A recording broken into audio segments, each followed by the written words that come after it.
but I was doing these things all over the world, but I wasn't making an impact in Hollywood. So I hired a new manager, and this manager was very smart. His name was Keith Addis, and his associate, Eli Selden. And they said, John, you got to come out here. You got to do something new in Hollywood because you're losing out these parts because, you're doing all these foreign films.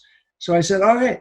So I did go to Hollywood, and he sent me a script one day, Keith, and he said, they're having a problem over at Warner Brothers casting Lex Luthor. Read this, tell me what you think. I read the script. I knew immediately what Lex Luthor should be. And this is the truth. I said, he's got to look like Donald Trump, and he's got to think like Richard III. Because being a New Yorker, I knew that Donald Trump was like this young playboy, bon vivant, master of the universe type, right? Fine suits, fast cars, lots of women. But I also knew that Lex Luthor was something like a sociopath. And I had played Richard III, the great Shakespearean villain, on stage. And so all I can tell you is that I went over to Warner Brothers and I met with Leslie Moonves. Leslie Moonves was the president of Warner's Television. And I went to Leslie's office and he said, what do you got? And I said, well, I have an idea. He said, well, go ahead, show me. So it's just the two of us in his office. But I laid out this kind of interpretation in this long monologue that Lex Luthor had in the pilot. And he said, I like it. He said, he called his office in, and they all came in, the casting people, everybody else filled the office. I did it again. They were like, okay, we're going to ABC tomorrow.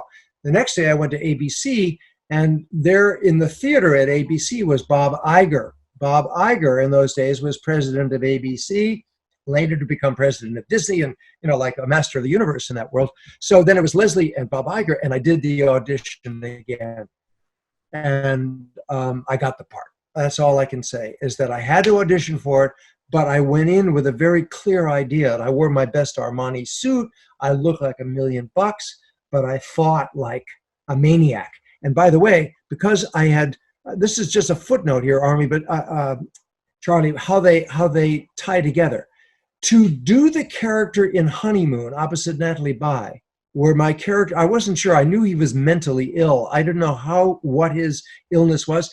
I entered myself into psychoanalysis in character at the John Jay College of Criminal Justice in New York. And I went to the head of the abnormal psychology department, and I paid him to read the script. And then I would go into his office, and he psychoanalyzed the script and me as the character. And he said, you're not a psychopath, you're a sociopath. And he taught me the difference. And so I brought what I learned in doing Honeymoon to Lex Luthor. And that's why I had so much fun doing it, because I knew I could do anything I wanted to do, because sociopaths aren't self-conscious about what they're doing at all. The only thing that sociopaths have is an appetite. They just need to devour, but they don't feel any remorse. They're on top of the world. They do everything with a big smile, right? Yeah. So anyway, a fabulous description of the character.